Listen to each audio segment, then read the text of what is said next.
Today on the Human Mass podcast, I have Rachel Murray, writer, speaker, and astrologer.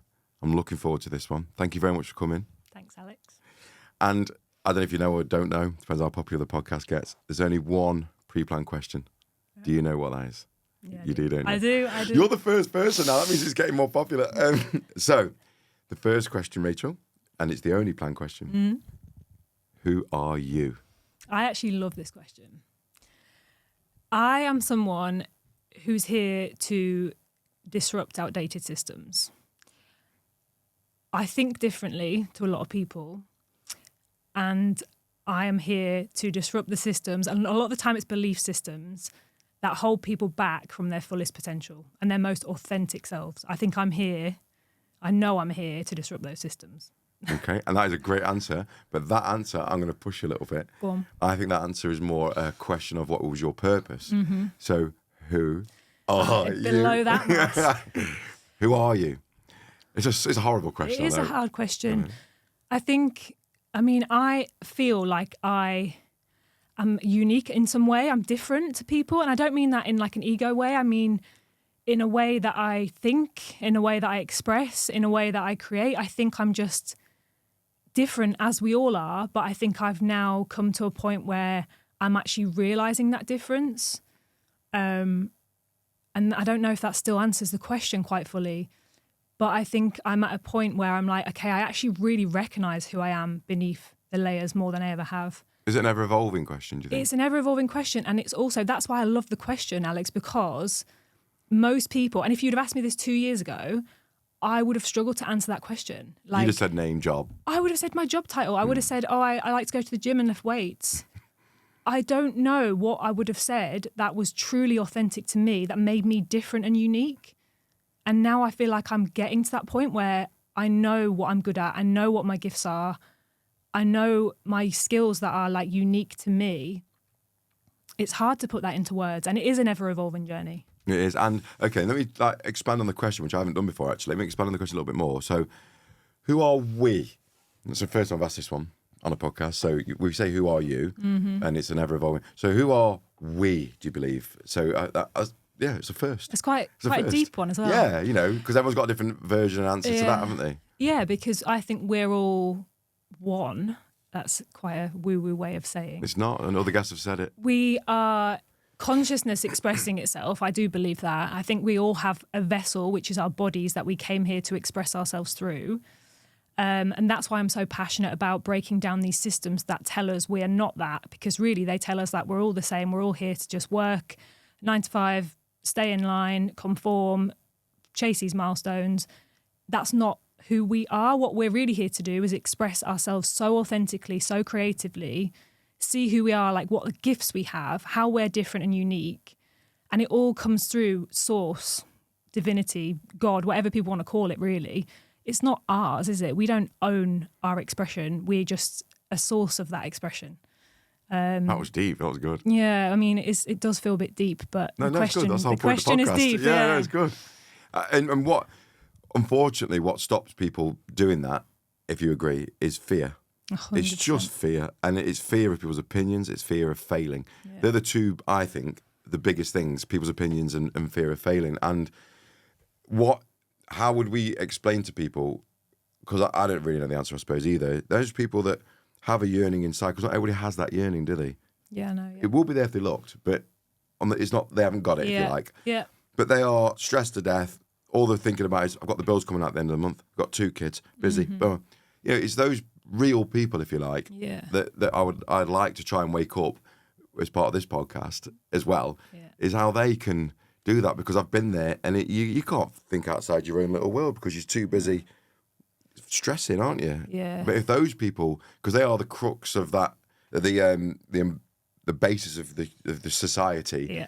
So if they started to wake up a bit, wouldn't that collapse society as well? Yeah, 100%. That's a weird one, isn't it? I've just come up with that one. No, it would. It's a gradual process, right? I can really relate to that feeling, because for 10 years I worked corporate job, well, only 2, but in the same industry for 10 years. And I never, until I was at the 10-year mark, did I ever sit there and ask myself questions like, am I really here just to do this? What triggered that? I had an awakening moment, to be honest. started meditation, was going through some difficult stuff emotionally. And yeah, I mean, it's quite a long story, but I think Go on. It goes back to when I was 22. About 22, I went to a psychic clairvoyant when I was 22. And she told me stuff about my future that energized me immensely. I got some chills. You got the chills there, yeah. That's a sign. Energized me immensely, if I can speak. Energized me immensely. And I came out of that room and ran straight to the car where my mum and my sister were. And I remember just being like, oh my gosh, like she's did all this stuff like about my future and these things that she's told me, and didn't consciously understand why. Because I was living my 20s, like, you're distracted, you're young, you're having fun. Like, I had some amazing moments. I was living in London. I did that decade of my life. Also didn't really have the people around me, enough people around me who were open to questioning these things. I mean, if you're questioning those things at 22, then you're deep, right? And it's hard. Like, some people, most of us aren't that deep at that age. And then it came to my 30s, and like I say, I started meditation on the recommendation of my sister, which is the best thing I've ever done. I can pause you there. Yeah. Sorry, because I'm thinking about from the listener's perspective. Just go back for me. I'll remember where we're up to. Yeah. Just go back. What did the psychic say? Because if I was a listener, I'd be like, what did the psychic say? The psychic said, and let me just try and think of some one-liners. She told me that I would like working abroad. She told me things like, you have strong opinions, be passionate about them. She told me like about writing, which I'd kind of fallen out of at that time because I did it at university, and then my actual career didn't really involve that much writing. But like working abroad, like inspiring things, you know, like things that made me feel energized. Like, okay, yeah, working abroad, love to do that. Having passionate opinions, putting the world to rights was one of the things she said. These little snippets of things that she said just really energized me. There was also information about ancestors and, you know, stuff that she couldn't have known. You can't Facebook that stuff. That made me question, like, wow, like, how can people know this stuff? Like, how does she know this about me? And also, because I wasn't consciously aware back then, those statements, those little fragments of what she gave me clearly hit my consciousness in a way that I wasn't able to recognize quite fully, but I could feel. And I think that is what's key. Like, I could feel what she told me. Something within me was like, yeah, that world working abroad, passionate opinions, like put the world to rights, like be passionate about it. Like those things I could feel in my body because I was so energized, and I came out of there. And then, as I say, I lived my 20s just not forgetting about it. It was always in the back of my mind. It was always in the back of my mind. Yeah, because it plants a seed, these things. Plants a seed. Everyone's self-awareness journey is so different. Yeah. Mine was probably, I went for a Reiki session, and that just awakens things in you. It's not just a physical thing, Reiki, is it? And you know about Reiki? Yeah, I do. Yeah, I've actually trained my Reiki. Yeah, my level 1, 2. Give each other Reiki. Yeah. And then it's like just things can pop out 3 months later, 6 months later, can't they? So no action was done then until then. Then you started. Then your sister mentioned meditation. Yeah, so that's where we was. Sorry. I think there was no conscious action in that time in terms of self-awareness. I think it was definitely a period of life where, like, you think you're really aware because you're 20, you're young, or in your 20s, and you're kind of like, oh yeah, I know myself. And obviously you do learn, like, along the way, you make mistakes, things happen. You do learn more about who you are. But unfortunately, being self-aware requires actual conscious effort. And at that point, no, I hadn't consciously made a deep effort to do anything about looking inside. So as I turned 30, my sister said, you should try this meditation. Guided or? It was guided at that time because it was an app that she'd sent me called Balance. And I was just struggling to sleep. I'd gone through a breakup, gone through some difficult stuff, emotionally, like, all over the place. And I knew that I needed something to kind of regulate me a bit better. Again, best decision I ever made, because meditation just changed everything for me. Becoming aware of my thoughts. And then I think, it sounds weird, but it wasn't actually that long for me to do a few days of meditation and then feel like my mind was clearer. Like, even now I know people struggle with meditation because they have racing thoughts. Like, I think I may be lucky, or maybe it's a gift for me, but I don't have racing thoughts. Not obviously at some points I do, but for the most part, if I meditate, I don't have loads of thoughts coming into my head. Everyone's got a different style, haven't they? Most people start off with a guided meditation as the first dip into it. And then like everyone's got a different way of dealing with it. Like if I need to get back into meditation, when I do meditation, as the thoughts and things come in your mind, I just say thank you and just say thank you. And that's what works for me. But different people have different versions. Like someone said once, I see the thoughts as clouds and I wash them away. And everyone's got their own version of it. And that's, I suppose, the message to people who are listening. Is it's not a military thing, is it? This is how you meditate. No. You must do it like this. You must do it. It's quite unique to everybody, isn't it? It's so unique. And the funniest thing for me about it is, I mean, I said this earlier, what am I here to do? Disrupt systems. One of the systems is like people's fears around, oh no, I can't do that. It's too hard. I've got too many thoughts. That's a belief. And also that's not serving you. Nothing good comes from comfort zones. Like if you're comfortable in meditation, amazing. But 99% of people are not. And I still, even though I don't have racing thoughts, I'm still not always comfortable in my meditations. There's still going to be stuff that comes up for me every so often. But I think people dismiss it because they think, oh no, I have too many thoughts. I can't do that. It's too uncomfortable for me. But that's the whole point. Like you have to get comfortable with that discomfort of, okay, I'm witnessing my thoughts. They're not part of me. They're just passing thoughts. As you say, the clouds, they just come through you and they're gone. But it's the best thing I've ever done because, again, for your own awareness, like you start thinking, oh, okay, like, or you see like the things that pop up in your mind a lot. And I think I became a clearer channel then for insight to come through me. I started connecting with my spirit guides. I started connecting with my higher self. Like I would do automatic writing where I would meditate and just like stream of consciousness would just come from me. And it just blew my mind and it changed my life because then I was like, well, what am I doing?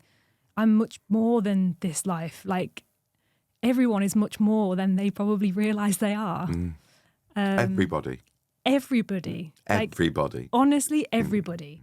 And I'm not saying this as a diss to like, oh yeah, you just work a 9 to 5. I've been there and I felt that feeling. It's not like, there's nothing wrong with you. Like we're in a society that tells us that's what we should do. But if you don't feel fully fulfilled and lit up by your everyday life, that's a problem. It is a problem. It's a problem. It's like you want to just go, wake up. It's like, a problem. Going back, there's a couple of things I want to talk about there, what you said. So spirit guides I want to touch on. And when you go to sleep, and this is a random thing to say, it just comes to my mind. So, because when you meditate, even like before we started this, I said, Rachel, should we just take a deep breath each and just get into the zone? So we both did it. And when we, I don't know about you, but when you open your mind, you just is a completely, where did we go? You have a little meditation, a little deep breath. We literally did it for like 20 seconds, didn't we? But then you just felt like you went somewhere, don't you? And then you open your eyes and you're back here in the present. And it's amazing because meditation is like you're dipping into that world. Humans have to sleep. Why? Where are we going? What are we doing? You see what I mean? What's your views on that? I don't know whether this just comes to me to ask you that. I don't know why. You might not even be. It's so true. I mean, depends what position you're in, where you go, because like just then, I just like took a deep breath, centered myself, grounded myself in my body so you can feel where you are, you're present, you're ready. Sometimes I know for a lot of people, it'll be like a little pep talk, like, come on, like, let's go. Before something like this, where you're like, right, just like gear yourself up. So that will depend in terms of where you go in your meditation. But yeah, where do we go in our sleep? Great question. We're going into an altered state of consciousness. This is exactly what happened to me in my meditation. And that's what ultimately woke me up, right? Because I saw... Like the very first meditation or...? No, it was 5 days in. So the first one I did guided. I did a 5-day or week-long guided meditation journey. And then I went to, do you know the floating bath thing where you lay in? Oh, yeah, yeah. You're in like a big bath and it's like full of salts and you just float in it. Yeah. It's clues in the name. And I closed my eyes, wasn't doing a guided meditation. They just have like a little bit of music and then the music goes off and you're just in silence and you can turn the lights off. And I think I did. And it was like, that's big, you're in like a literally enclosed box. And I didn't feel scared, but I felt like a rush of heat coming over me. And my eyes were closed, but in my mind's eye, I could see an eye coming out of me and it blinked, right? And this was so vivid and so real that I knew what I'd seen, but I didn't quite understand what it was. And obviously afterwards, and I kind of was like, I think that's my third eye, like, something big has just happened to me because, like I say, I felt warm all over and I saw this eye. I could see every detail, like the eyelashes and the way it blinked at me slowly. And then I came out of there and I remember calling my mum and I said to my mum, like, Mum, I think I'm having a spiritual awakening. And afterwards I was like, where have those words come from? Like, I had no idea what a spiritual awakening was. I'd never met anyone who'd been through one. I'd never spoken to anybody about an awakening. I had no knowledge of this stuff, but yet I knew from what had just happened to me that I was having an awakening. Like, it is the most mind-blowing thing. Did you like Google it afterwards and stuff, trying to make sense of it, or? I looked through like third eye. I looked at like, okay, what could this be? It's the third eye. And then I actually got back in touch with the clairvoyant psychic that I met when I was 22. No way. Yeah, because I was like, I think this links to that. So again, like the pieces were being formed in my mind, right? Like cogs were turning, the consciousness was kind of switching on. And I was like, who can I speak to? I need to speak to that lady. And I went back and I explained to her. And she was like, yes, like you've opened your third eye. Like gave me more insights and just affirmed to me what I already knew, which was something I actually forgot to say earlier. One thing she did tell me when I was 22 is you will be spiritual in the future. Like she told me that when I was 22. You'll be spiritual in the future. And again, I didn't know what that meant, right? Like I'm 22. Spiritual what? You think hippies and if anything, yeah. I glossed over that point. Of all the things I'd written down from that when I was 22 and I just loads of notes, that is the point I glossed over the most because I thought, what does that mean? And why is that relevant to me? And like, it just didn't register at all. I didn't even know what any of it meant.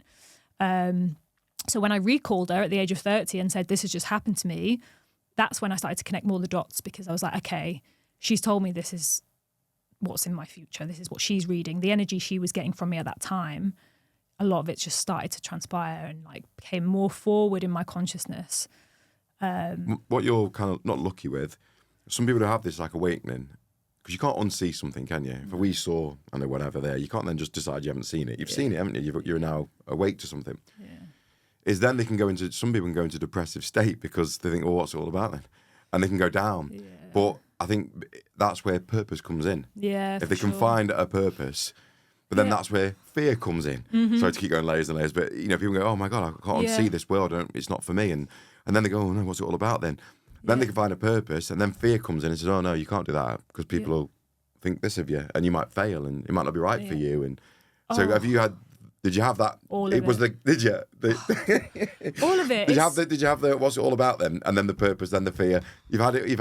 I had a proper, I didn't know that, by the way. I was just guessing. A proper awakening, right? Like an awakening is never comfortable. It is a journey. It's equally terrifying and liberating at the same time. I had no one around me, I think I said this earlier, who understood. No one had been through one. My mum was my absolute rock because she listened and tried her best to understand. And I just needed that. Like I needed somebody to try and understand. But I went through, okay, what is this? Like, how is this possible? Like, why is this happening to me? What am I meant to do with this information? How am I meant to speak about this? Like, no one's going to understand. People are going to think I'm crazy. Did you have any friends? I didn't tell them for a long time. And I don't think I ever had a proper discussion with the people that I was kind of close with at that time. Really, there were a couple of friends. Natasha I spoke a lot to, but really like most of my friends I didn't say much to them. I felt like I was going to be judged in some way. I couldn't like be truthful because I felt like people just aren't going to get it. And if anything, when I had tried to speak to a couple of people, I felt like if anything, they were more worried about me and my mental health and thinking that, like maybe she's going a bit crazy. There's another lesson there, isn't there? Because if you try and get, try and get people to validate something about yourself, you're always going to be you're gambling your happiness constantly, aren't you? If you're trying to get people to validate it for you. So. Yeah, and I luckily found like Reiki from there, as we were saying earlier. I went to, trained in Reiki, and then I met some amazing open-minded people who were obviously going through similar sort of things or had experienced similar things. And that really helped because I didn't have that before. But the fear was massive because I was like, this is a part of who I am now. Like it changed me as a person. That experience, as you said, you cannot unsee what you've seen. I knew what I'd seen and I started to understand what it meant. And I knew it was so unbelievably significant that I couldn't live a normal life after that. Like, I know it sounds crazy, but how can you not think about that every day when you've just seen something that you thought wasn't possible, and you've just woken up to all of this truth that you didn't know existed, and you've realized that your presence and everybody's presence in this world is so much bigger than you ever thought it was. It was like living a lie for 30 years. It's like, I thought I knew how the world works. Yeah, preparation, for sure, preparation. Because I had to live that. How could I now help people through similar feelings if I haven't lived through those feelings? It was an absolute initiation. But also, you feel like you've lived a lie. Like I say, you're like, how have I lived 30 years not knowing that it's so much deeper? I'd never asked myself questions. I should have been asking myself questions. It's just when the time comes. And then, but then the world is still the world. It's still the 3D-ish world. Yep. Where you still need to pay them bills. You still got to live somewhere, pay for food, and that's that horrible little gap where we can't just live, unfortunately, as free as we want to, because we've still got these real things happening to us, haven't we? Yeah. So and then I suppose it's you're not hoping the right word. You will be rewarded, I suppose, financially, but not because you want to drive a Lamborghini. You will be rewarded financially to enable you to carry on doing the work that your purpose, I suppose. Is that right? Yeah. Is that a good way of putting it or not? Yeah, I'm not putting words into your mouth. You are, because it's energy at the end of the day. And like when you start realizing that's how energy works, when you're in a corporate job, they're paying you for your energy, your time, and you're on a salary because every month you're designated these hours, we're paying for your energy to be here. When you're tapping into your truest, most authentic energy, that energy is moving through you in a way there has to be a return on that. Like, it's a loop, right? So I'm not saying it's instant, like you start living your purpose and you're an immediate millionaire. It doesn't really work like that. But the universe rewards that courage, right? You have to step into the version of yourself that you know exists, which a lot of people is so scary to do it. Like, I'm not going to sit here and say that I didn't have doubts all the time and I didn't think, what am I doing? Of course I did. I'm a human being. As you say, like balancing that fact that you have to pay the bills, you have to live, you want to thrive, but you also know that there's something bigger for you. It's hard, but... And it's like going through another apprenticeship, isn't it? Yeah. You've already learned a lot. Like you said about living a lie, you've already learned a load of stuff. Now you've got to start from the beginning almost. Yeah. To build a new little career off. Yeah. And then which is difficult. It is difficult. And also when you're becoming like an entrepreneur, or you're doing your own thing or building your own brand, like you're learning every day about yourself, but also like what works, what doesn't, constantly testing. When you're in a 9-to-5, or particularly when I was in a 9-to-5, I can't say like I hated what I did, because I did. There was parts of it I did love and I enjoyed, but I didn't have that. There was nobody in me pushing me to grow, really. Like, nobody around me was like on a journey of, oh, how can you like test and learn? How can you be a better person? How can you give back to people? Like, in that environment, in the corporate world, there was nobody like helping me to grow. It was all just like numbers and profit and KPIs and all this jargon. It doesn't mean anything. I wanted to feel like my life meant something. And I think that was the key difference. And just to, I think if you agree with this or not, what some of the guests that we speak to, blah, blah, blah, it always seems to be, which is nice, helping people. But someone's purpose, if anyone's watching this, it could be just they love woodwork, but they're in a corporate job, but they love making things with wood. If that's you, go do it. Yeah. And that's the message, isn't it? It's not always got to be 100%. in a grandiose way on social media like we're doing, and that risk that way. It's the message, I suppose, is find what you love and go do that. 100%. You've summed it up perfectly, because whatever you're passionate about, whatever you love doing, that is your ultimate purpose. It doesn't, as you say, it doesn't have to be a career, but if you're doing it and it brings you joy, then it automatically brings everyone around you joy. Like, you're coming into contact with people who are like, okay, I also love woodwork, and how you're bonding through that, and you're raising your own vibration, you're tapping into passion and joy and authenticity, and that is what collectively impacts all of us. It's like a ripple. So it doesn't have to be my day job is my purpose, but as long as you're setting aside time to tap into your creative side and be passionate and joyous and childlike and expressive, like, you've got some purpose in your life. That's what it's all about. Back then, I didn't really have anything that really made me feel like that. Because inevitably, they will then step into that as their full-time thing, inevitably. They might not know this, but if they're doing that and they love it, and the next thing you know, they're selling it, and then it actually, I could do this, and they take the risk, and because opportunities... Then they don't look back. Exactly. Opportunities come from that. those are like, I like to think aligned. of it. Yeah, it's aligned. And I like to think of it as like how the more you're tapping into those energies, the closer you are to like source, like the creative source, What let's is say. source? One that is like divinity. I don't know. Are you religious? I'm not religious. I'm a spiritual being. So I think religion is too stringent for me. There's too much rigidity in religion. I'm spiritual in the way that I am philosophical and I want to know the answers and I want meaning. So I don't really think of it as God or a human. I think of it as just like a source of energy. But I think the more we tap into passion and joy and authenticity, the closer we become to that higher version of ourselves is also a great way to look at it, right? You're tapping into that higher version of yourself. And then, of course, the energy's got to come back around because nobody can say they don't feel good from feeling good. Like, you're passionate. Like, you're going to feel good. People around you are going to feel good. Like, you walk into a room, you're with somebody who's, like, doing something they love. Like, everybody feels that.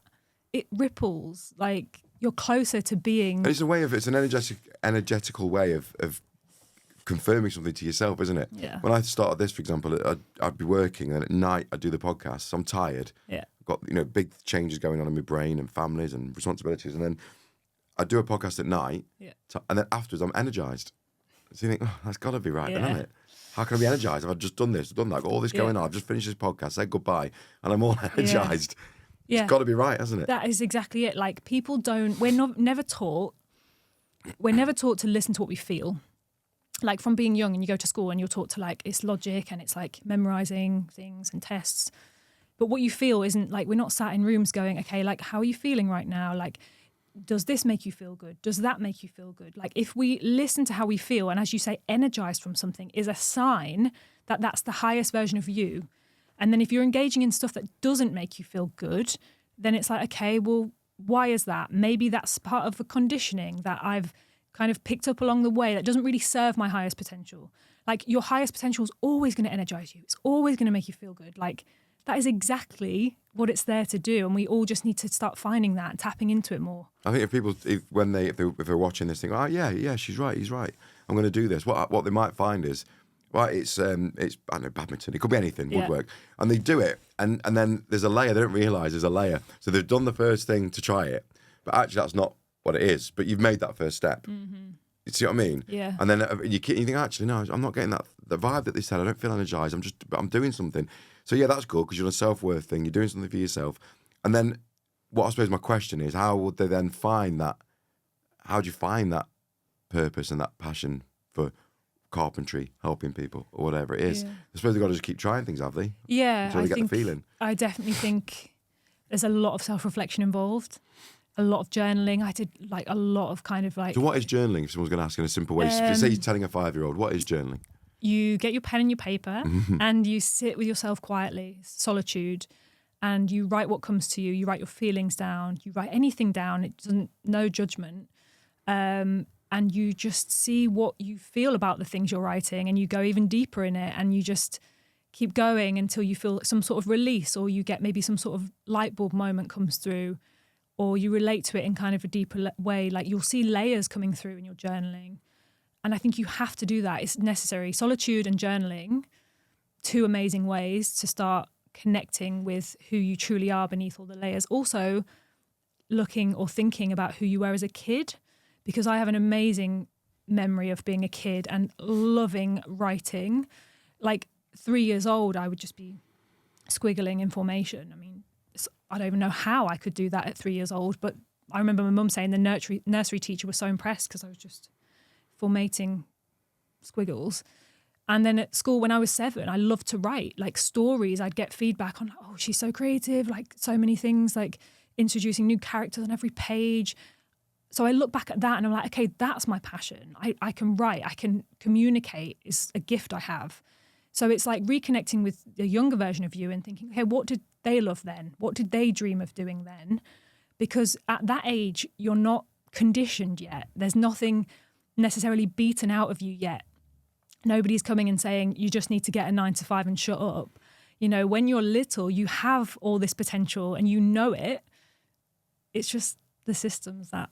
Well, I hope it's triggered somebody that are watching this, because that triggered me, because I thought, oh my God, I used to do that when I was little. And it makes you think back, doesn't it? And that's because if we can stay in that childlike state, that's amazing, isn't it? It's a great state to be in. Yeah, I mean, at the end of the day, joy and creativity, you can never get enough of being a child and no fear. Yeah, you've no fear as a kid. Like, I think if anything, I need to tap into that more at the minute, like the childlike, just playfulness, right? Like, that's arguably one of the most spiritual things you can do. Like, just be more playful, have more fun.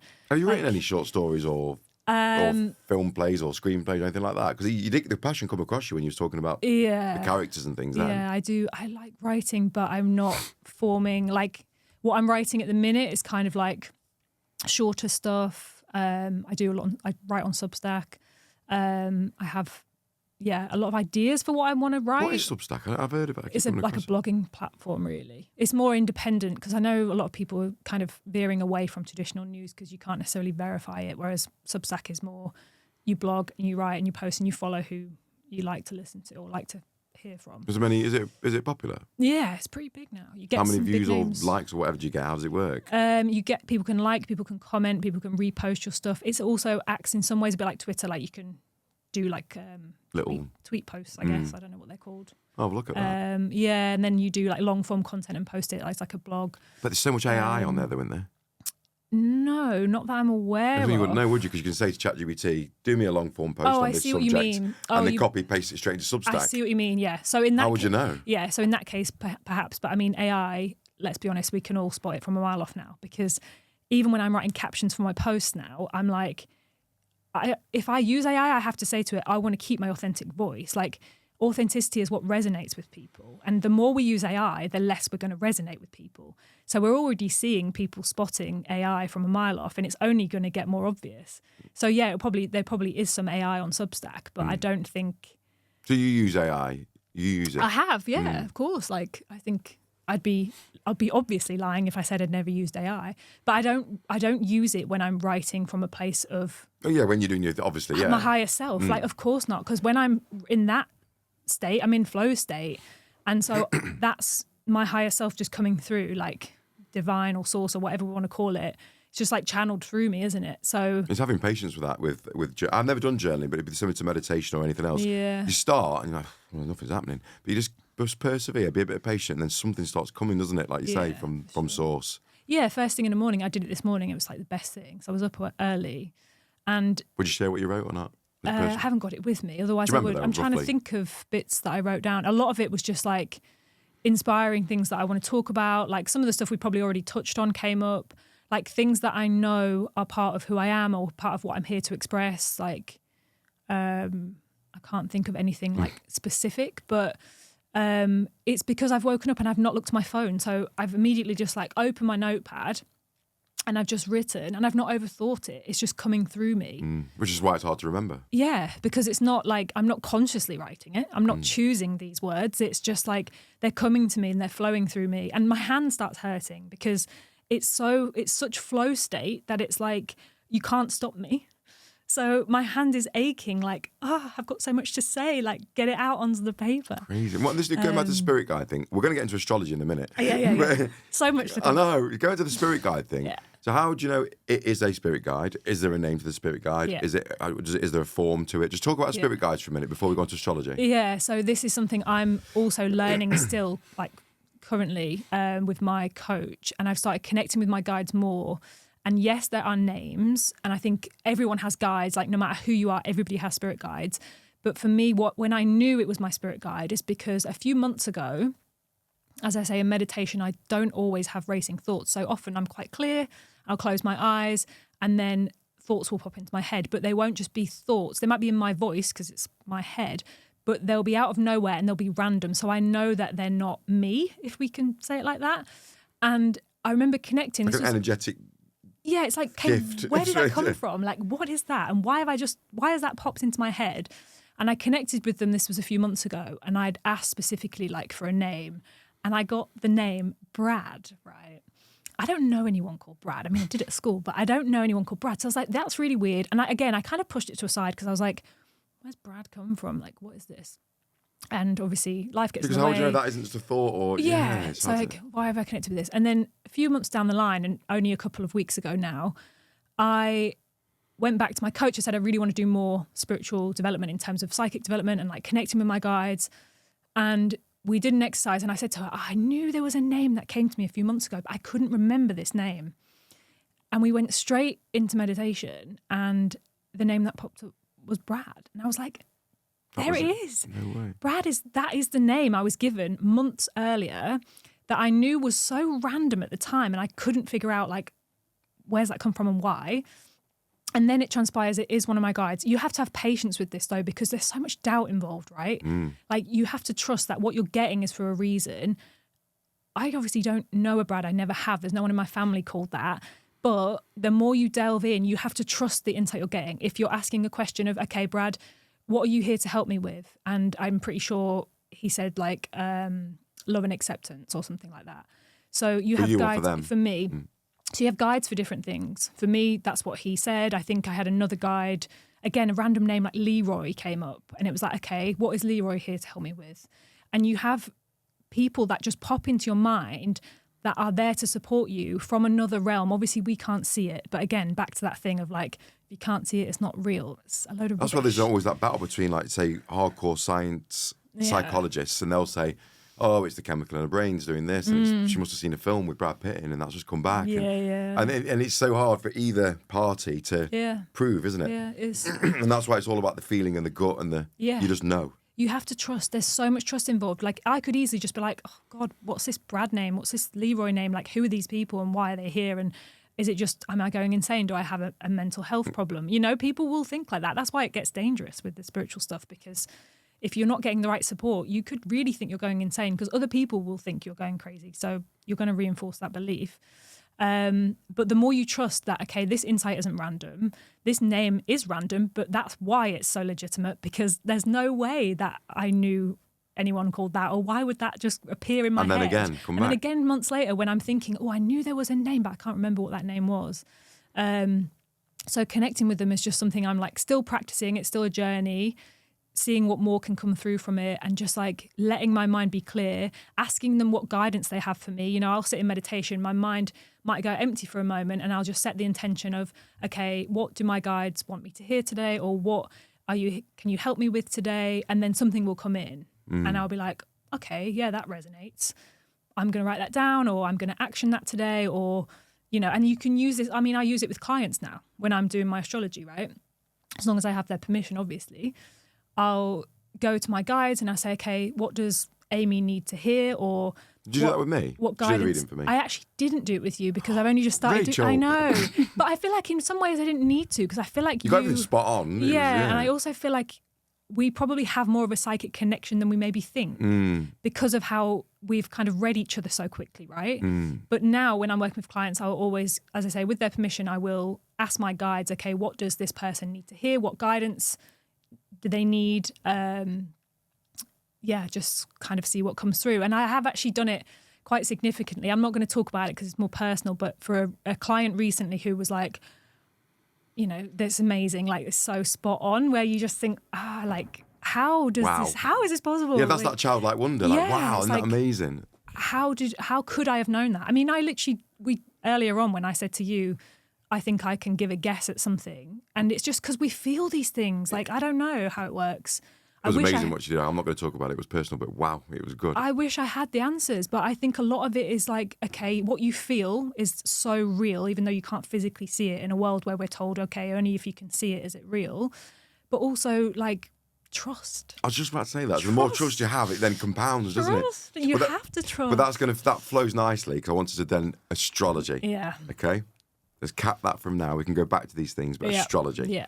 I love astrology. Yeah. I love astrology. It's cool.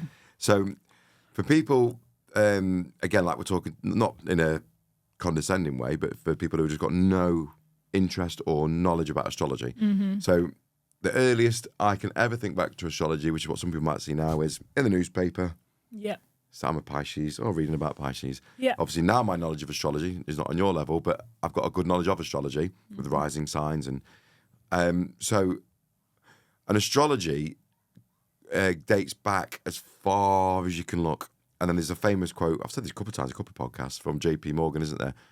millionaires don't follow astrology, billionaires do, which I think is a great quote. Oh, you'll be surprised how many corporations use it. They'll never tell you. But Yeah, there'll be Coca-Cola, so many... I heard Coca-Cola do. And so, but anyway, so explain briefly astrology, where its origins and how you first found astrology.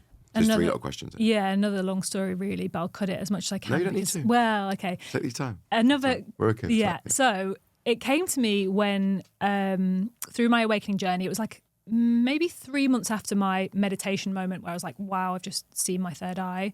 It came to me then as like something I'd always been a little bit interested in, but I downloaded like the apps. There's quite a few little apps you can look at, and I didn't really understand it. It looked quite complicated. And then as I started to read into it more, after I kind of gone through my awakening, I started to realize like, wow, this is layered, really complex, but also coming to me really easily, and I can understand it. And I didn't really, again, compute how I could understand it and how I could read it, but I resonated with it so deeply. And all of the details were just like, oh yeah, that makes sense. I know why that's there. I know where there's the houses and the signs, and all of it was just like bam, bam, bam.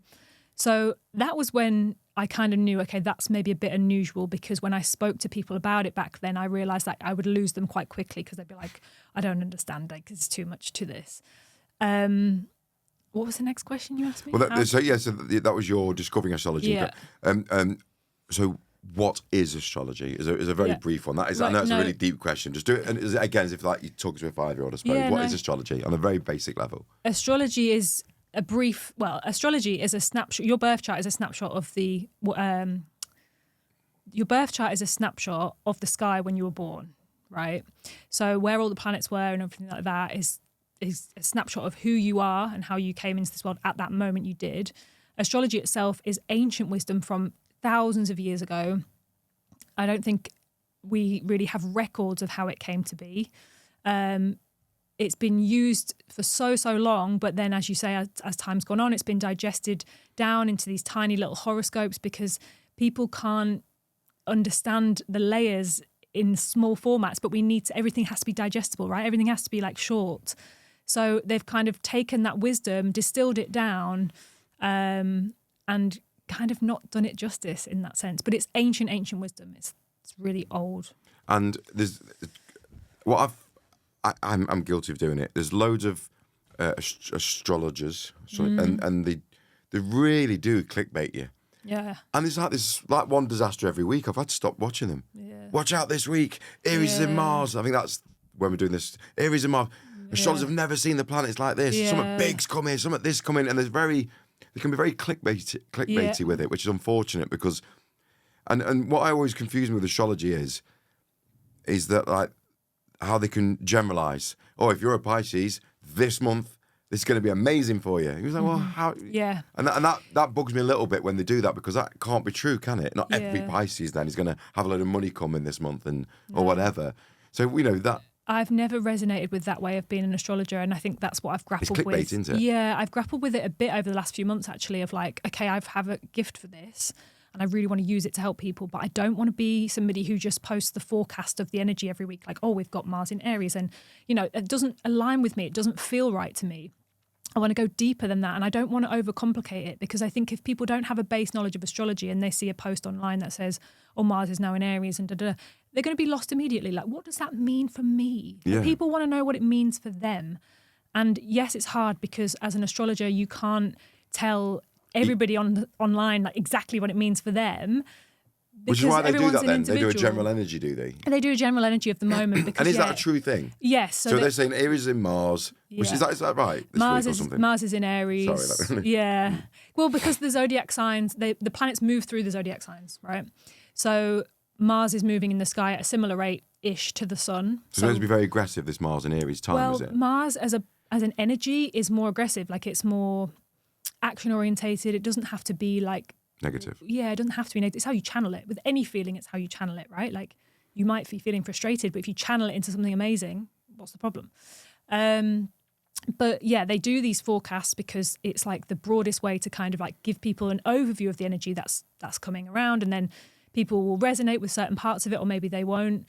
But for me, it didn't feel right because it's like too broad, too pie in the sky. If you're an average human being or just like, you know, somebody who doesn't have a knowledge of any astrology, you're not going to understand that. And you are going to think it's a load of rubbish naturally, because you're like, what does that mean?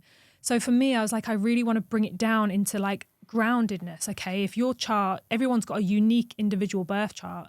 And if your rising sign is one of the most important parts of it, because that's actually how they write the horoscopes. But what do you mean? Go on, say that again. Because if you look at the horoscopes in the magazines, people will read it for the sign they're born under. Like, okay, you're born in early August, you're a Leo.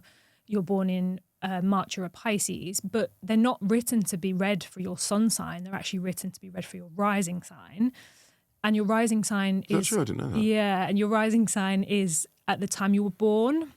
It's where the sun is rising on the horizon. So if I was born an hour later than I was, then I would maybe not be the same rising sign, because the sun is, or the rising is moving through the sky, right? The ascendant. So they're written to be read by that, which would make them a bit more accurate, but people don't know this. So you're reading them wrong anyway.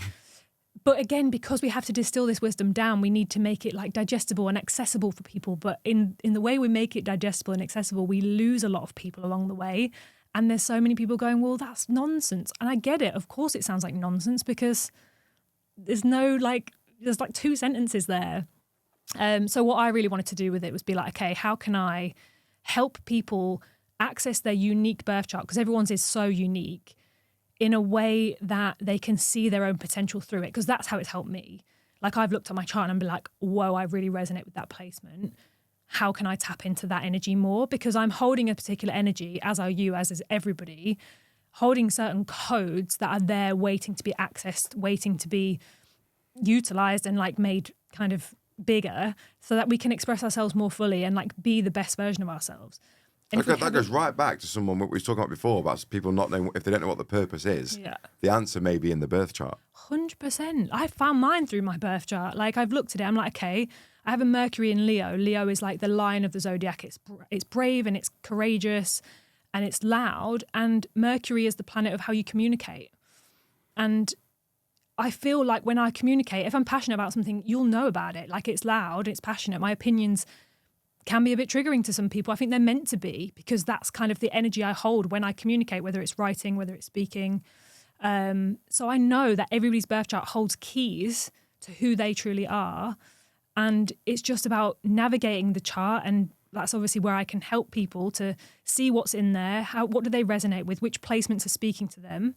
I mean, there's so much more than that. Astrology is so layered. Like, you can. Is it true that countries have their own astrology? Yeah, is that a true thing? Astrocartography. So different energies are activated in different parts of the world. I don't do astrocartography at the moment, but like, for instance, Bali or anywhere on the ley lines in the world, there's really quite big energy portals. A bit like Stonehenge and the iconic kind of places where there seem to be some sort of heightened energy. Like, there is that, and you can read astrocartography graphs and maps that basically tell you, okay, from a personalized level, I could look at your astrocartography and say, okay, these are the better places for you to activate certain energies that you carry. Mm-hmm. Again, I don't practice that as much at the moment, but it is possible, and people do it, and it's kind of cool. And I was going to ask you then about this. What I'm seeing a lot at the moment is there is apparently, in this time now, when we're around the time doing this podcast, all these planets or something, they've never seen before or something. Explain what's happening now. There's just a lot of outer planets moving at the moment. So when I said earlier that the inner planets like Mars, Mercury, Venus, they move quite closely with the sun. So when it's March and it's Pisces season, there'll be a lot of energy in Pisces. But the outer planets, they move quite slowly. So like Pluto, I think it only changes signs like every 20 odd years. Saturn only changes signs every 3 years. Uranus only changes signs every 7 years.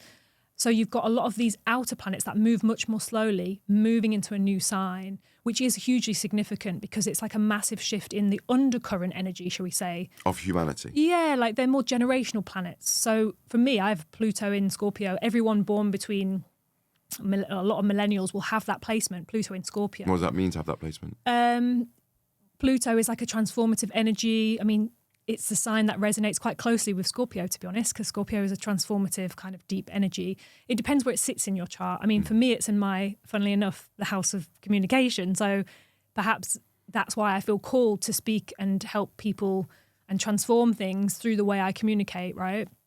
Somebody might have it in a different house. It might be their relationship house. They're here to transform through relationships, or they're here to transform other people's relationships. You know, it really depends where it sits in your chart. But the outer planets moving in the sky is significant just for humanity, because it's a big shift in, like I say, the undercurrent energy that we're all experiencing, whether we're conscious of it happening or not. Energy is moving all the time, and it's affecting us and affecting our life paths all the time. Do you think governments look at what's going on? I'd really love to know, and I think perhaps they do. Because I saw one once where that war was started on that day, and that matches that astrology, you know, and that matches, and it seems to match. Yeah, I did see that. And you can't ignore that, can you? If that's what they're saying. Well, it's funny because is that the energy at work, or is that the people planning it around working with the energy? Yeah, like if you look, I listen to some crazy podcasts where you look back in history and they go through like, okay, the timings of civil wars. And, that's what I was getting at, because apparently the planets now match Civil War in America, don't they, or something? Yeah, there's a couple of things with America, because a lot of Aries energy. Aries is the planet typically of war. It sounds bad, but it's initiatory energy, and it's like the independent kind of like fighter archetype. So a lot of planets in Aries does signal potential war. It doesn't have to be, but it can be one way it can manifest. But with the United States as well, they have their birth chart, shall we say, because every country has a birth chart, same as every business has a birth chart of when it was kind of founded or born. They have Uranus in Gemini, and Uranus in the sky in about 2.5 weeks' time is about to move back into Gemini. So that's significant for them as a country, because having your birth chart or your country chart with that placement and then having it come back round, and it only would come back round every 80-something years, it's just signalling like a big turning point for that country, right? So that's like is that a live prediction we're doing? I mean, I can't say exactly how that will play out. Yeah, but let's just see. It is true. Like, so the United States is going through. We all can see. They're going with the through war in something. Iran. Yeah. So in 2 weeks' time, 2.5 weeks' time, Uranus will officially move into Gemini, which is part of the United States. It's in the United States' birth chart. Yeah. Right. So what could that mean for the United States then? I mean, in the past, it's been when civil wars happened, right? Like, they've looked at the alignment in the sky and they've been like, okay, this is... So that bit I've seen is in 2 weeks it's happening, 2.5 weeks. It happened I think it's 87 years ago or something like that was the last time Uranus was in Gemini. And again, like I can't remember all the details, but there was some significant happenings for the United States in terms of wars and changes and whatever, civil war, I think it was. So it's not that they're saying, okay, in 2.5 weeks' time, bam, there's going to be a big, turning point, breaking point, whatever. But it is to say that while that placement is active, that energy there's something bubbling, something changing. Uranus energy as well. It could be riots in the street. Could be anything. Uranus energy is disruptive. It's normally liberating, so it feels maybe quite shocking or, but it's normally for a liberation purpose. Like Uranus kind of swoops in, does its thing, and then it's like liberating. But it also moves in the sky every 7 years. So it might be in Gemini from the 25th of April, but it's going to stay in Gemini for 7 years. So it's not to say that on the 25th of April, there's going to be some shocking Uranus-related incident. It doesn't really work like that. This is why predictive astrology gets difficult, because not only is it how it impacts the person's birth chart or the country's birth chart, it's like anything could happen at any point really in that period. Or when that planet connects with another planet, like it's going into Gemini, so then eventually it'll move into the next sign and it will touch a different planet, or it might make an aspect to another planet. It's like volatile kind of energies coming together in that way. So it's so layered, like I say, there's so much to it. It's really complex. And that's why I feel so strongly that I want to bring it more down to reality. Like people don't really need to be getting into this detail. You're there just to interpret and say how it masks that person. Yeah. So like this podcast for me is like a sounding board and a ground level to create self-awareness in the public, for example. Yeah. Yours is astrology, isn't it? Because obviously you're deeper than astrology, clearly, with all the other things we just spoke about. Yeah. But astrology is your base point, isn't it, then, I suppose, to work from your platform. Yeah, exactly. And then obviously there's layers, depending on who you're talking to how deep they can go. I would call it a tool for me. A tool, that's what I meant, a tool. That was a simpler way of putting it. Yeah, but it is what it is. Like, for me, that's the tool I use to, as you say, help people with their own awareness and to recognise their own gifts. I'm lucky in many ways. It's an incredibly layered tool. There's so much to get from astrology. you're reflecting people's potential back at them. They take what resonates from the information I give them. It is fascinating, the things that astrology, like you say, can align with in history, and people can just see the impact of it. It's like when the eclipses happen, like I have never had a client say to me, if I've said, you've got the eclipses happening in these areas of your life at the moment, every time I say it, they're always like, oh yeah, like those areas of my life really have been impacted at the moment. It's energy. Can't be ignored, can it? It can't be ignored if it's always that accurate every time. It's crazy. And then I spoke to a policeman once, and he was saying the statistics around crime on a full moon. It's massive, yeah. Did you know that? Did you? Yeah. Because ambulances, hospitals. Yeah, why are they always busy on a full moon? You can't ignore these things. You can't ignore these things. How does somebody... Well, you can if you don't want to go into them. But if you do, like you and I... Yeah, but even somebody who's, like, say, doesn't want to... like they say, we were on about the psychologists earlier, that can't match with spirituality sometimes. It's just chemicals in your brain. Yeah. How would they explain those statistics? I mean, it's like when they say the moon affects the tide, and then... Because I have experienced that personally when last year, like we were on a boat and then we had to actually get off and walk to the shore because the new moon was impacting the tide so badly. And then people say, well, we're 90% water as human beings. So are we that egotistical that we think the moon couldn't impact who we are as well? Oh, I love that. I forgot about that. I forgot about that. Yes, the moon, water. the gravitational pull on the water...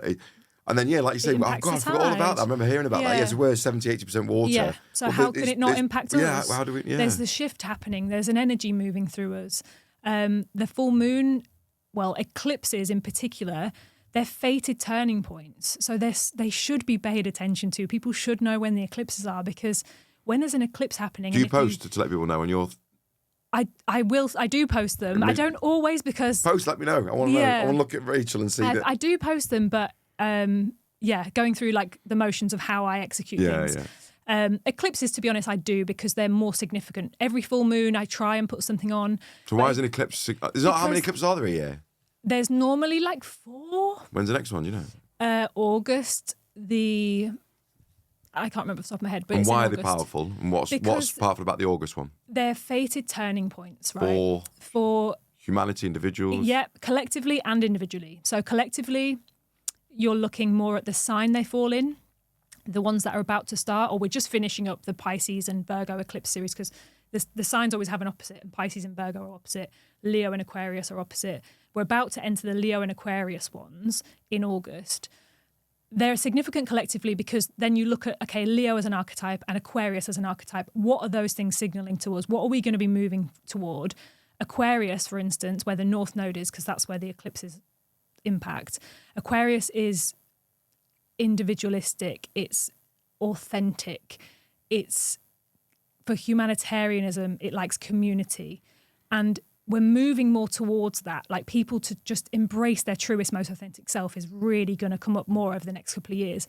Leo, where the South Node is, which is normally the release point, I mean, you look at the archetype of Leo and you think, okay, in its best expression, it's bold, it's vibrant, it's it wants to be seen, but in its lower expression, Leo can be quite arrogant. It can be, a little bit bullshit. People can kind of think, oh, they're a bit showy. So we're kind of letting go of the performance, let's say, over the next couple of years with these eclipses. It's like Leo energy is asking you, or the South Node where the eclipse is happening is asking you to let go of the mask, to let go of the performative, like arrogance, and to lean more into the Aquarius, individuality, authenticity, humanitarianism. So collectively we'll feel that. But on an individual level, eclipses are fated turning points. So if you look at your own chart and you say, okay, where does Aquarius and Leo sit in my chart? Then you can say, okay, these areas of your life are going to experience fated turning points. You still have full control. Everyone has free will. But there will be moments or turning points that happen in those areas of your life over the course of those eclipses. It's absolutely guaranteed. What, opportunities or...? Both, yeah. They're all opportunities, I suppose. Yeah. If you look at them that way. It's energy. At the end of the day, nothing is... we're there to work with the energy. Have you looked at yours? Yeah, I always What's yours? do. So what, in terms of where the eclipses are? Yeah. So at the moment if we're finishing up the Virgo and Pisces eclipse cycle, it's in my 1st and 7th house. So massive shifts in identity and how I relate to other people. I mean, spot on, obviously. Like I've been through so much of an identity shift in the last 2 years, I can't even compute. And then Leo and Aquarius, one is in my spiritual house and the other is in a work-related house. So over the next couple of years, massive changes for me with work and how I show up, and it's in Aquarius, so how authentically I show up at work. And then the 12th house is spirituality, and that's going to maybe get a bit louder for me, and I'm tuning in more to my spirit guides. You know, there's so many themes I can say are resonant. So it lasts for 2 years? The energy itself after the eclipse takes place lasts up to 6 months, but the series of eclipses will last around 18 months to 2 years. Right. So like when I say we're just finishing up the Virgo Pisces series, that's because we've had already, I think, 5 eclipses in those signs. I think we have one more. And then we shift fully into like Leo and Aquarius. It's complicated. People don't really need to know like the full detail, but to look at the houses of their chart where the eclipses are taking place is so pivotal and so key. You'll get so much information about what could come up. I mean, I don't like predicting real world events or like this is going to happen to you, because it's not really like that. It's theme and energy based. Knowing that, yeah, those themes are going to be impacted. They're going to come up for you. It's like with me, when I left my job, something was already bubbling emotionally and energetically within me of like, oh, I think I need to leave this job. Like, oh, I'm getting restless. Like, I don't feel any purpose. I really want more meaning in my life. And then eclipses started taking place in my work-related houses. Was you into astrology at the time? Was it the work? No. When I quit my job, I didn't know. When I quit my job, I did. But when I started feeling restless, I didn't. So it was like a year later when I quit, when I was like, okay, now I have a feeling. But I didn't know it as well as I do right now. So the level of knowledge wasn't quite on point. And do you plan things around astrology yourself? Sometimes. Like today's the 8th of April, I suppose, recorded. Yeah. So obviously this was the date that we agreed that I had free and to come down and whatever. Yeah. So did you then go straight to, right, what's happening on that day, astrology? Or I tell you why I did on this occasion, because when you told me you had a couple of dates free or whatever, and I knew that it was pushing me out of my comfort zone as an opportunity, because I immediately felt like scared and excited at the same time. And I think that's how you know that something is pushing you forward. I weirdly just went to the 8th of April. So then I thought to myself, well, why have I picked the 8th? I could have picked the 2nd, picked the 8th. And then I looked at the astrology and I was like, oh, the moon is in Sagittarius that day. Perfect. Because Sagittarius is the wisdom seeker of the zodiac. Like, the moon is so important as the conversations we're having. And having it in a wisdom seeking sign is perfect, right? Yeah, so you didn't check it pre-hand. No, your afterwards. Something told you that was the date you wanted, like, and then... When you, like, I always think like things happen for a reason, and then I'll look back at the workshops I've ran on astrology and I'll like, oh, I ran that workshop, or I'm running that workshop on a day when the moon is in my career house. What are the chances? Like, things align so spookily. As you said earlier, it's hard to ignore sometimes, because you're like, how is that possible? I didn't pre-plan that. I mean, some people do. I know astrologers who like look at their week and they'll look at the movements and they'll go, okay, these are the right days or the best days for me to do this particular work, whether it's communication work or whether it's finance work or admin tasks. Because of where the moon sits in reflection to their own chart, it will help them get a picture of the energies they'll be feeling. Great to do if you want to do it. I don't do it that much. Maybe I'll do it more in the future. But yeah, like getting a picture of what's going on and then like seeing how things align without you even consciously trying to make things align is wild. It's crazy, isn't it? It is. And I was going to say to you, can we do if I show you my birth chart, can you look at mine live for everybody to look at for August? Yeah, I can. Oh, you mean your transit chart? No, what it means for me. What it means for you in August, I see. Yeah, I don't want to. The eclipses. I'm not going to test you too much, but I've got it on me, saved on my phone. And then people can always come back and go, oh yeah. So have a look. Where is it? Yeah, I think I did. Where is it? Oh, I've got it. There it is. I think it was done a long time ago. Yeah. Just so everyone can see that's mine. Just showing your soul to the internet. Yeah. So, let's see where Leo and Aquarius are in your chart. So, obviously, I'm not trying to get a free reading off you. Just a quick, just so we can look back on this podcast and it'd be interesting. So funny that I said earlier that I'm just finishing up my 1st and 7th house eclipses, right? How I present my identity, how I relate to other people in all ways, like business opportunities, friendships, platonic, blah, blah. You're about to enter that cycle because your rising sign is Aquarius and your 7th house, which is other people and relationships, is Leo. So from August, you're entering the cycle that I'm finishing. Does that make sense? So it doesn't mean that everything I've been through, you're going to go through. No. But themes of identity shifts, showing up more authentically, relating to people, opportunities through other people, potentially losing friendships. Or I know I've been through like shedding, there's people kind of dropped out of my life. Then there's people coming in that are like really aligned with the new version that I'm becoming, all of these things will start taking place with those eclipses because that is how it's impacting you personally. I've got a roller coaster coming up, have I? They're first and seventh house eclipses, they're always going to be big because it's you, your identity is who you are, right? So like, I'm not saying any other eclipses aren't big. They're all big in their own way. But when something's impacting your identity, like, God, that's huge. Like you could see shifts in how you work, how you show up, like so much encompasses who you are. Like you said about energy, like I look at that, how you look at it is a reflection of who you are. Yeah. So if I look at that as a exciting thing, oh, it's a da-da-da, because it could be, I've never done acting before in my life, but I did a quick film with Richie, saw it, didn't you? So, oh my God, look, these acting things happened over there, and that's an identity-based thing, isn't it? Yeah. Or it's this, or you just don't know what's going to happen. Yeah. It doesn't have to always be negative is the point. No. In fact, if you look at it, everything's positive because it's meant to be infated, like you say. Yeah, and anything that's not so pleasant is a lesson, as long as we choose to see it that way. Like difficult times is a lesson of growth, and I truly believe that's how the spiritual world works. It's like we're not sent here to work a 9 to 5 all our lives and then die.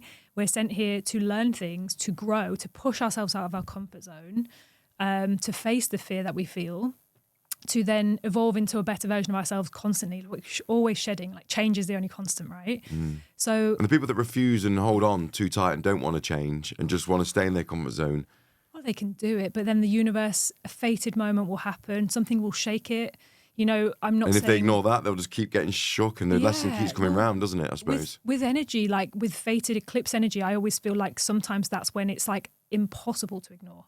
Like when I use the example of me feeling like a bit twitchy about my job and like not really fulfilled and yearning for more meaning, and then an eclipse could come along and go, here's your redundancy package. You know, like it couldn't be as simple as that. It's exactly what the universe does. It doesn't have to be a redundancy package, but for me, it was just the feelings were so overwhelming that I couldn't possibly ignore them anymore. Like, because I believe the people that who do ignore them, it's a little personal theory really, but when they hold that inside them and they know it's wrong, that's when illnesses can form because you're just ignoring it and you're harbouring it in your body 100%. And you're trying to ignore it, you're resisting it too much. Yeah. And then the universe then said, look, you're not listening. We've sent you these many messages, you're just ignoring them. So here you go, now you're ill. Yeah, 100%. Which I've seen with people and things, and that's just a little personal view. What do you think to that? Yeah, because all your energy, when you're storing it in your body, there's a great book actually, The Body Keeps the Score. I think I've heard of that. Yeah, so it's how you're storing it in your body, like a certain trauma. Like if you have tension around your neck. I mean, I've definitely had that.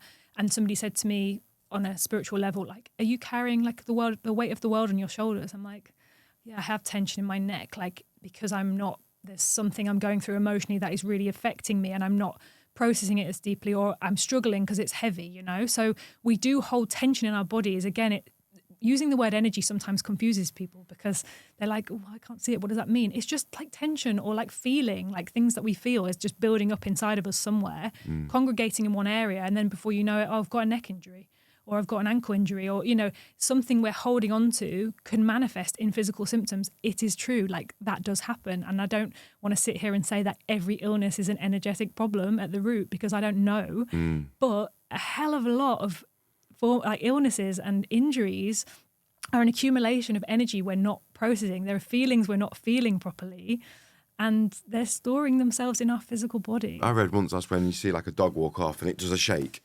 It's just getting rid of that energy I love that analogy, yeah. It's great, isn't it? And that's why they do it apparently. It's because they're just shaking off that energy. Yeah. Our dog does it all the time. Yeah, because it's absorbed it a little bit, it shook it off, and like the Chinese, the way they do the what's the thing where they all flow like that? Tai Chi. The Tai Chi, isn't it? And then there's the shaking in the morning, and it is just moving your energy about, isn't it? It's so necessary. Like, the dogs do it automatically. It's built into them. It's nature. Like they've just been shouted at for eating the carpet. They'll shake because they're like, okay, that energy isn't serving me, so I'm just going to shake it off. Like as human beings, we need to, I mean, I'm not saying we should all be shaking like a dog every 2 seconds. It'd be great if we were, because we would all be laughing at each other. But there is ways we should process our energy, and learning more about who we are and our own self-awareness will help us with that, because we'll find the mechanisms that work for us. It might not be shaking like a dog, but it might be taking a deep breath, centering yourself for yoga 20 exercise, seconds. Yoga, meditation. Like there are so many practices now. It's actually like incredible the amount that's come through in recent years. That's what I love about self-awareness. There's a path for everybody. Oh, so It's many, just got to start, and then that path will just,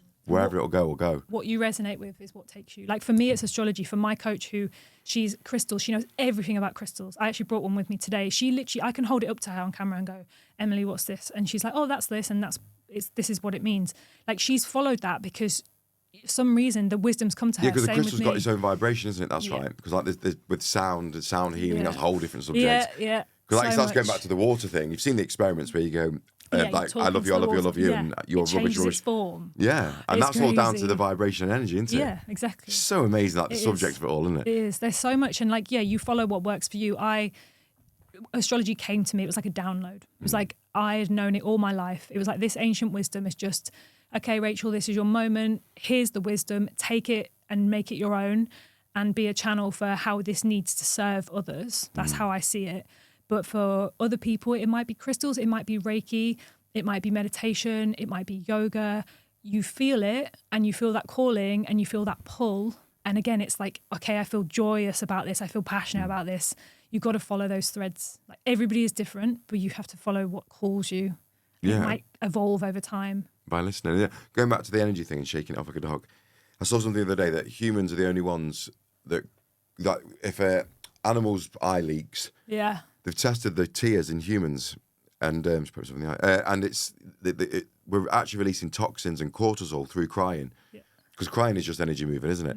And that's blocked emotions and things. And people that try and stop themselves crying are just keeping that there. You've got to move. It's like you say, the constant movement, isn't it? The constant evolvement is like a theme, I suppose. What we've spoke about. If you're going to put like a bit of a theme on it, it's constant evolvement, isn't it? Like when I asked who you are, and humans have to keep moving, constantly moving, physically and everything, spiritually, shedding, being open. I think I've preached open-mindedness for as long as I can remember. Way before I was spiritually minded, I would preach open-mindedness, and I would get triggered by people who weren't open-minded, and it would be like, you in judgment then? Yeah, I guess judgment is a part of it, but also just people who would dismiss things like, oh no, I don't talk to those sort of people, or oh no, I'm not interested in those topics, or oh no, that culture's not for me.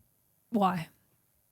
Oh, it just isn't. And then you just start malfunctioning. We're Sagittarius moon, so I think you and I have that in common. Like, give me information, give me wisdom. Like, I want more knowledge. Like, it really makes me feel energized to understand. And it keeps you childlike when you're seeking knowledge all the time. All the time, but there are people that just close themselves off, whether it's through conditioning, whether it's through fear. And their charts, some people's charts say they're closed-minded. Potentially. I mean, there's probably elements of a chart that allude to people being more comfortable in a comfort zone, or being more rigid in their mindset, or maybe not just quite as open. But again, everyone's chart is so unique, and there's always potential for more. Like, it's a choice at the end of the day. You can be happy in a comfort zone, and I'm not saying people shouldn't have comfort zones. Of course, you've earned a comfort zone, but don't bask in it so long that it becomes like you're never growing again, because you're just like so happy floating in this same job or this same life that you're then just like becoming stagnant. Again, that's energy. You'll feel it. You'll feel the stagnation. You'll feel like the need for change, and you can ignore it, but eventually it'll either manifest physically, or something will come along and the universe will go, you're too comfortable, come on. Like, everybody has lessons to learn. We have to constantly be moving through them. Change is, like I said earlier, the only constant, isn't it, really? Yeah. And do you, what I like to do towards the end, because obviously we've run over, which is obvious, I always do, but it's fine. We're going to probably go for another 15 minutes. Is at the end of, towards the end, it's not the end, I like to guess people's astrology sign, just as like a game with different guests. But I kind of know, we've kind of spoken about yours. And so I'm going to do a different one with you. Before I guess, so don't tell me, do you know much about numerology? Have you got into numerology much? Yeah, I have it tattooed on my arm, so I'll just cover my arm. I'll just cover my arm up. No way. Yeah. I did not know that. Because we haven't even, me and you have not even... No, we haven't spoken about numerology at all. Not once, have we? No. No way, it's a whole new subject we're about to get into, right? Because I got into numerology accidentally. Yeah. I had Naomi on, who's the owner of Cosmic Run, which is an astrology-based run brand, what's the chances? And she mentioned numerology. And I'd heard about it, but not really. Anyway, I started looking into it. And this guy called Gary 33, and he's like quite a bolshy American who talks about it, and he says, when are y'all going to realise this isn't a coincidence? And stuff like that, that that the numerology is coded everywhere. Yeah. And I looked at it myself, and I'm born on the 7th, so that is a seeker of knowledge. And it's these sort of things, and I thought, oh, that resonates. But my life path is a 4, which means everything I do is done consistent and built properly, if you know what I mean, and stuff like that. And it's just really interesting. Mm-hmm. And it goes hand in hand with the astrology side of things. I just find it a really interesting way to look at a blueprint of a person. Sorry. So I was going to try and guess my life path. I was going to try and guess your life path, which I'm not. I'd be more comfortable guessing astrology than I would a numerology, because I'm quite new. I'm just looking at it. Yeah, I don't know a lot about it either. So no, but it's really interesting, isn't it? I know enough to know what my numbers are, but I don't know, my depth with it is not as much as astrology, obviously. Okay, so I'm going to guess, first of all, that your birthday is a 7 or a 25. Right, ooh, okay. Nearly or not? Close. Okay, because they're the seeker of knowledge numbers. I think there's another number, is it 16th? There's the seeker of knowledge numbers, so just park that one then. And life path number, I don't really know a lot about life path numbers, but I was going to say, if you don't know what they all mean, well, I'm going to guess 1. So interesting. Do you want me to tell you what I am? Yeah, go on. My life path number is 11. 1, yeah. 1 and 1. So I'm semi-close. That's a really special number to be an 11. Yeah, it's a master number. That's really good. Yeah. Oh, very old soul then, aren't you? Yeah, well, I don't know, maybe. But the 11's a big one. 11, 22, 33 master numbers. Yeah, master numbers, yeah. So that's what you got there? I've got 11, 11, 3. I can't read. 11, 3 because I am a life path 11, a personality 11, and a destiny 3. No way. Which is 3 is the creative. Is that the life path number, you mean? No, life path 11. Oh, yeah, sorry, we said that, didn't we? Sorry. Number. So you get different No, I wanted to ask you date of birth, sorry. Sorry, date of birth. I'm 26. You said 25. So you were born on the 26th? I was born on the 26th of August, yeah. No way. So when I then add them up, that would be 2 and 6 is 8, right? So it's just so rich. Again, so layered. Numerology is a bit like astrology in that way. You can literally go down so many layers of it. The reason I know is because I had a numerology reading when I was probably about a year after my awakening. No way. Yeah, in 2024. What did that say? Oh, so much. I have a recording, which I have actually listened back to again since. It's 90 minutes long. And she was amazing. And again, a bit like with my clairvoyant experience where somebody gives you so much energizing information, confirmation information as well. That's what we need, right? If you're about to take a leap in your job and then somebody, astrologer or numerologer, comes along and goes, you've really got some interesting, 1, astrology going on, and 2, numerology blueprints of energy that you're carrying, it gives you that confirmation, I'm doing the right thing. People just want confirmation what they feel is real and valid. And obviously we live in a world that tells us not to think about what we feel because it's all logic based. So for me, the numerology reading was just so validating because it's okay, I'm about to take a huge leap in my life. I'm really feeling the call to something bigger. And yeah, I got that validation. I got that, okay, these are the codes you carry, your life path 11, your, this and that. And the explanation she gave was so rich, so detailed, so resonant that it really helped me to be okay, I feel something here, even bigger. I know that there's more for me. I know I have potential. I think people just want that confirmation, okay, there is more that you have to offer than simply this. But then there's 2 things I just want to, just before I forget them, is this is me suffering from not wanting to write anything down and just going with the flow. I've just got 2 thoughts in my head. Yeah. One is, let's do this one quickly, this one's quicker. 33 is an important time, isn't it, of people's age in astrology and numerology, isn't it? Becoming 33. I guess, yeah, because it's a master number. So I'd say, 11, 22, 33. Yeah, because you're coming up to 33, aren't you? Yeah, in August, yeah. Yeah, and that's meant to be quite a big point. I'm sure it is in astrology or numerology. Yeah, so in astrology, normally... Is it your return or something? The Saturn return is normally around 29, 30. Right, okay. I mean, that was significant for me. That's when I had my awakening. I just turned 30 when I had my awakening. So yeah, that Saturn return period is really, yeah. So it's not 33, it's 30. I've got it wrong. But in numerology, it's 33. It isn't it? I thought it was. So yeah, I don't know. Again, I'm not an expert in numerology, but the master numbers are 11, 22, 33. So if you look at that, you'd think, okay, they are in some way quite pivotal points. I mean, we'll soon find out. It's a big year ahead, Alex. I don't know what's going to go on. 33, best year of my life. And the other thought I had was, I know quite a few people did a post on it actually in this spiritual world. It's funny how we label that, don't we? This spiritual world, like it's a separate thing, but it's not. It is actually the world. Yeah. So forget that. It's like just because we can't see it. You know? Yeah, so we class it as like this separate special club over here, but it shouldn't be. It is normal. Yeah. But a lot of people that think that they're in that world, I suppose is a better way to put it sometimes, they don't put action behind things, I've found. You're similar to me. We've got that logic and that 1 foot in the 3D world, if you like, plus looking at the completely fully immersed and believe in energies and astrology. So you're quite similar to me in that respect. But a lot of people live in that spiritual world too much, and they don't put action behind it, do they? Yeah. Because I was fine. It'll be just float. It will just it'll all come to me. It'll all happen. And what's your message to that? Am I right in saying you should take action, or is it? Do you know what I mean? Or is it 100%. Action for action's sake? No. That's the other one I want to just question and just delve into a little bit with you. It's an amazing question because I think it's something that we always have to grapple with, the balance between how inspired we feel and how much, universe. And how much we action in the 3D reality. And I've definitely had my moments with this because I am very connected spiritually to my imagination and to inspiration. And I have a lot of dreams and I have a lot of visions, but obviously you don't just sit there and go, I have all these dreams and all these visions. You have to take the action that's aligned with those visions and know that it's because they're planted in your head for a reason. Not everybody has the same imaginations and visions and dreams.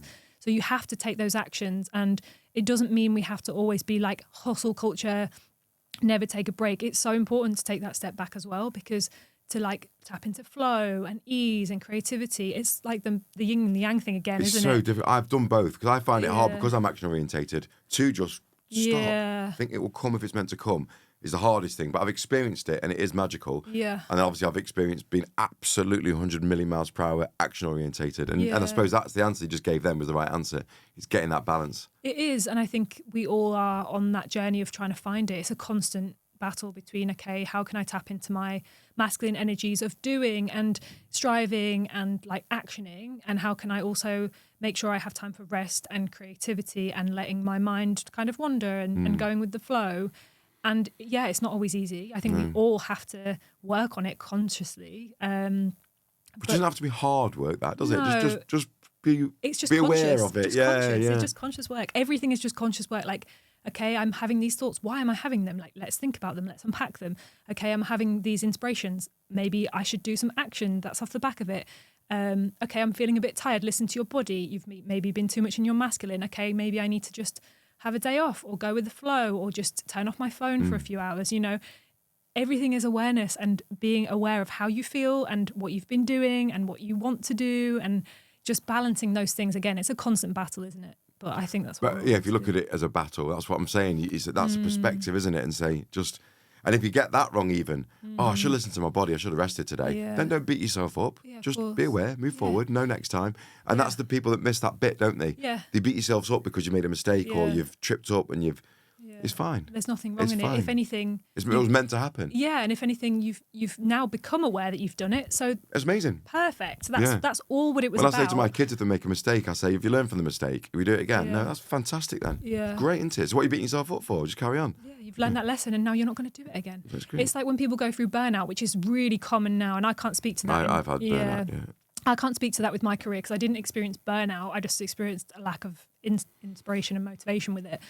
In the career I was in. But burnout is another thing. It's like, okay, all of a sudden your body is like, you can't ignore this anymore. Like you need you won't stop? I'll make you stop. Yeah, exactly. Yeah. So it's exactly the same thing. Like eventually you'll become aware of it. Yes, you'll be thinking, oh, how did I let myself get to such a state? But then the lesson is, well, now you know, and you won't be doing that again. Yeah. So something's got to change and then you grow from it. Yeah. And because I'm running out of time.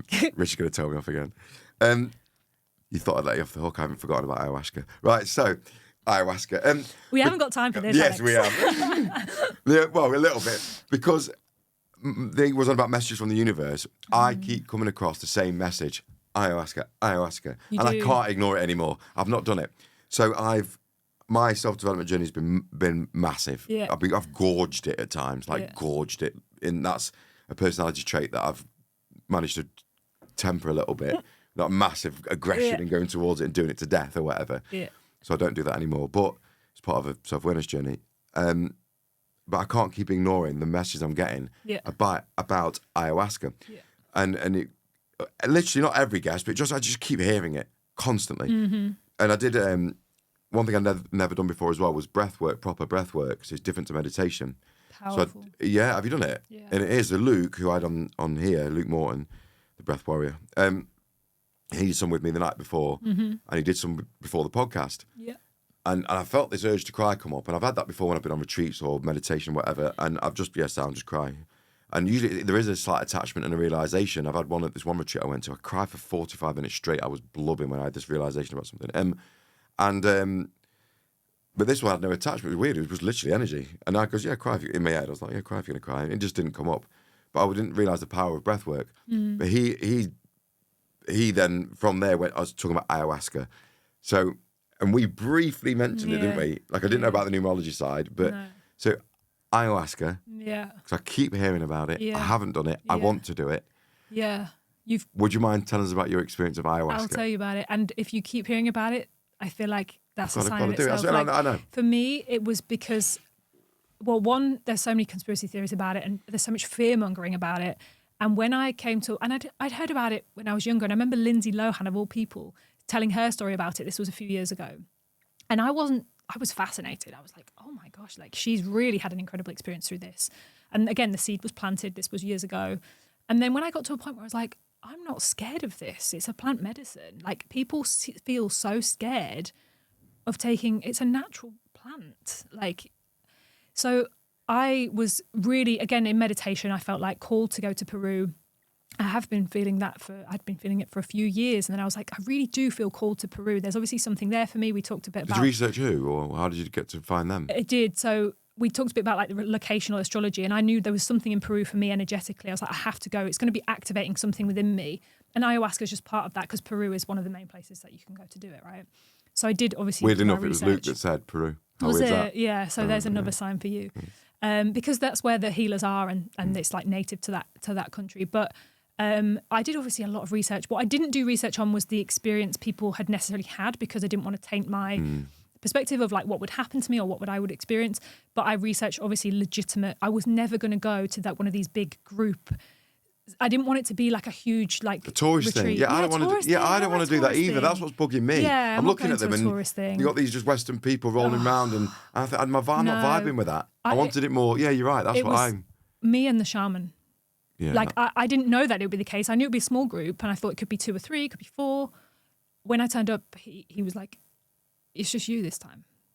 There was nowhere to hide. Meant to be. Yeah. Incredible experience. When was this, by the way? A year ago, 6 months ago? No, it was 6 months. Yeah, it was in November. Quite recent. Yeah, it's pretty recent still.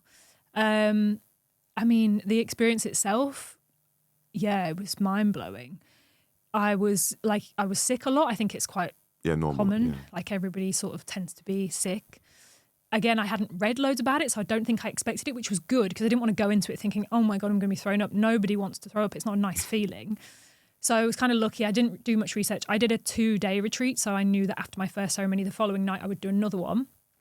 I don't drink anymore, but the day after my first ceremony, I felt hungover. I've never felt like that in so many years, because since I was about 30-ish, I've not really drank properly.